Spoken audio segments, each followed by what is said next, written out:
In this video, I want to talk about New Zealand. The map you see here is a map made by the men of Lieutenant James Cook in 1770. And as you can see, they spent months sailing around those islands and they mapped it out. These are the official names of the natives for the islands. Which are, let me go above and read it, Ahainomoe and Tofunamu. Okay, I don't speak Maori, so probably pronounce it wrong, but this was New Zealand back then. Why is it called New Zealand? Well, the Old Zealand is a province of the Netherlands, which is sparsely populated, and you had Dutch folks in the 1600s that knew about this region, but they didn't actively, settle there. Okay, you had French pirates that came by, the Portuguese came by. And later, when Spain became dominant on the Pacific, therefore also dominant in the Polynesian economy, Spain did not even make a serious attempt in making New Zealand Spanish. For the simple reason it would be too expensive. Okay? So James Cook came. Later they established a penal colony called Port Arthur, which later was renamed Sydney. And New Zealand was used as a missionary post. You had the Roman Catholic Church and some Protestant churches that established tiny villages here and there amongst the Maori tribes. And you had British soldiers who were often teenagers that were sent here to do the military service. Around 1839, you had this corporation called the New Zealand Company that actively wanted to construct bigger cities over there.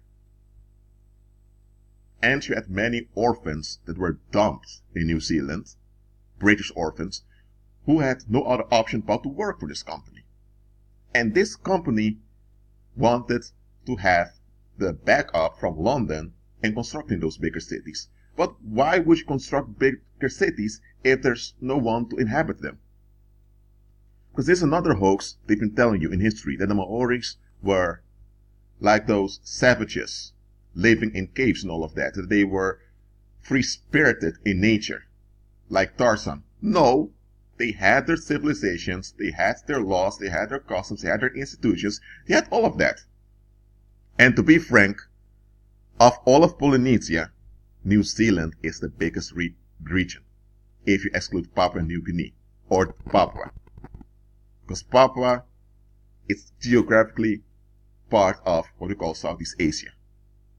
But of all of Polynesia, excluded Australia, because Australia is like a continent. Of all the islands, New Zealand was not only the biggest one, but it was also the dominant one, economically speaking.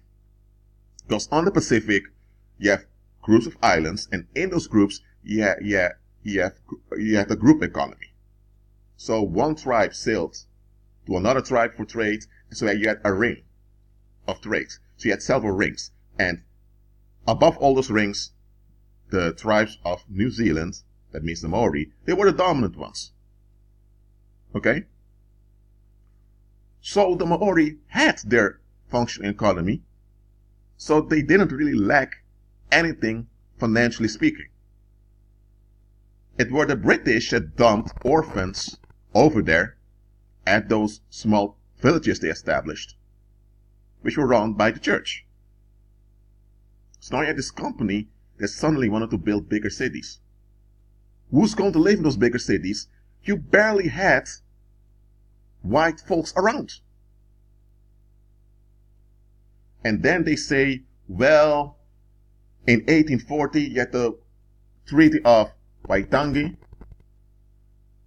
and the Treaty of Waitangi arranged that there was a fair division of land between the whites and the natives. And I'm telling you, plainly, it may sound rude, but that's BS. If there are barely white folks over there, and if they already had a working economy, and the Maoris were dominant in the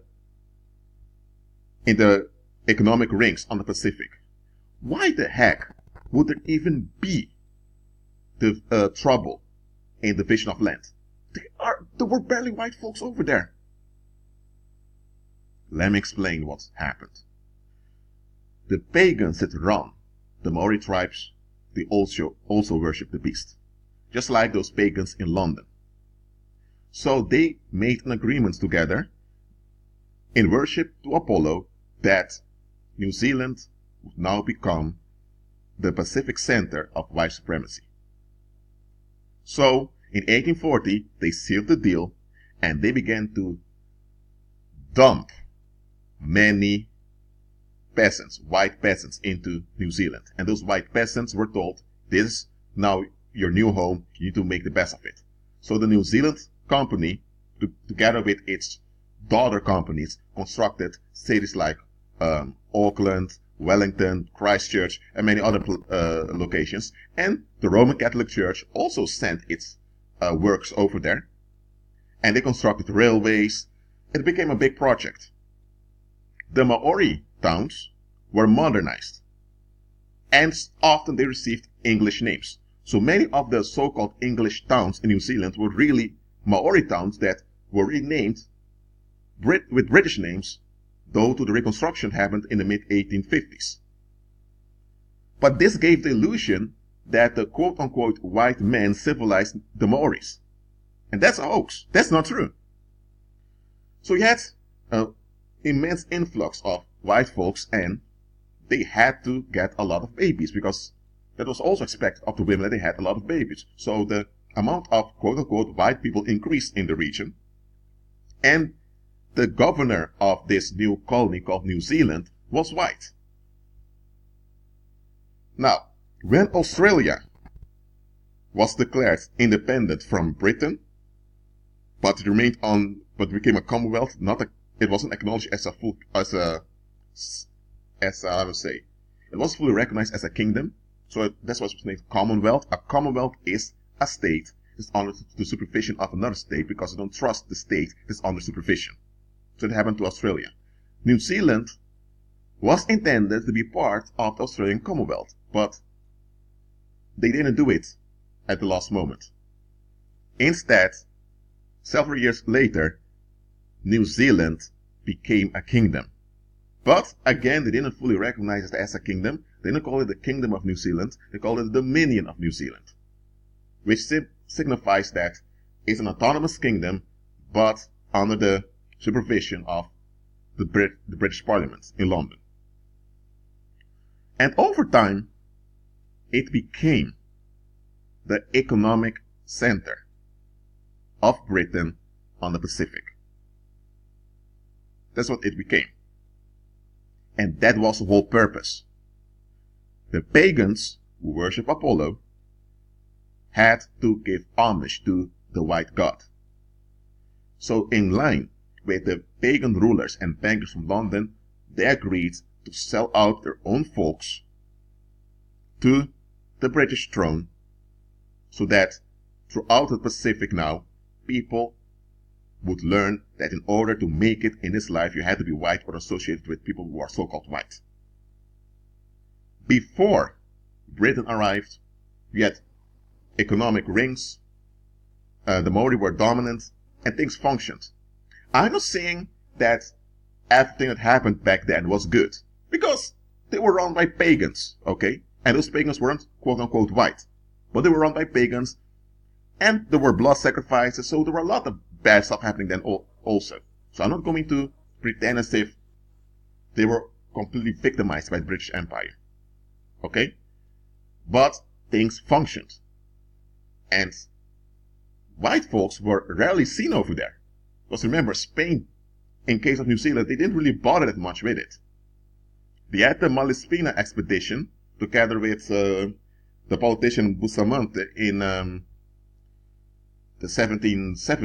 in the late 18th century. You had that. It's in the 1790s. Somewhere it happened, but you can look it up for yourself. But they didn't really bother much with it, and in around 1830 the Spanish Empire collapsed. And that gave place for Britain to, through New Zealand, to become dominant on the Pacific. It's all a psychological operation. Now don't get me wrong. The people that live in New Zealand today, they were born there, they're real human beings, okay? So I'm not blaming them in any shape or form. I'm just saying this construct, New Zealand, is a psychological operation by the pagan rulers in enforcing white supremacy, the worship of Apollo. Now, this was in 1770, and this map, I looked it up over here. It's from 1879, so 109 years later. So, let's check this out. Let me go above, just so you see here.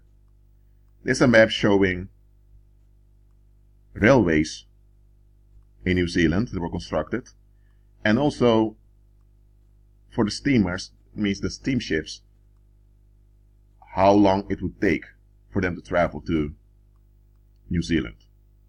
And they even have it calculated here that New Zealand and the Chatham Islands, they were of a similar size as Great Britain and Ireland.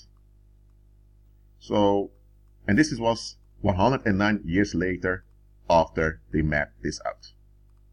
So over a century now, they anglicized the names of many places. They anglicized the names of many Maori towns, many Maori regions. They founded several cities, and they built railways to connect them for the industry. And, well, from there, they made it into a kingdom, while the king is always absent. And today, the flag of New Zealand is the British naval flag with some stars in it, and a star represents a sun. And what does a sun refer to? To Apollo. So the Kingdom of New Zealand, as it should be called, but they call it New Zealand today, a country without a title. Isn't it weird that you have a country that doesn't have a title? The Republic of Ireland, the People's Republic of China. Every country has a title to signify what type of country it is. New Zealand doesn't have that. Now you know why. Now you know why. It's important to understand such things like this, because then you see the bigger picture. Again, nothing against folks from New Zealand. It's not their fault you were born into this construct. Nevertheless, I'm telling it to you as it is. The only reason this country exists, because before the British came, these were several, as you should call them, countries, run by several Maori kings. And the Maori, as a group, were dominant on the Pacific. After the British came, they centralized the Maori tribes, they centralized their economy, and with that they also attempted to centralize the economy of the Pacific on the British rule, with the white man as a representative of Apollo as the head. I may make a video about Australia also. Just understand that even the structures you've grown into, even the structures you've grown up in, refer to the beast. This world system is centered around the beast. So even in the names of the countries and how the countries are run, they put in those rituals. So if you're from New Zealand, hey, I haven't cursed you out. I'm not blaming you. Just agree with Christ and serve Him. He's the King of Kings and Lord of Lords. He's the real King. Because if you're not serving the real King, you're left with the beast, Apollo, whose daddy Satan will use to trap you into destruction. Well, that's it for now. Keep agreeing with Christ and be at peace.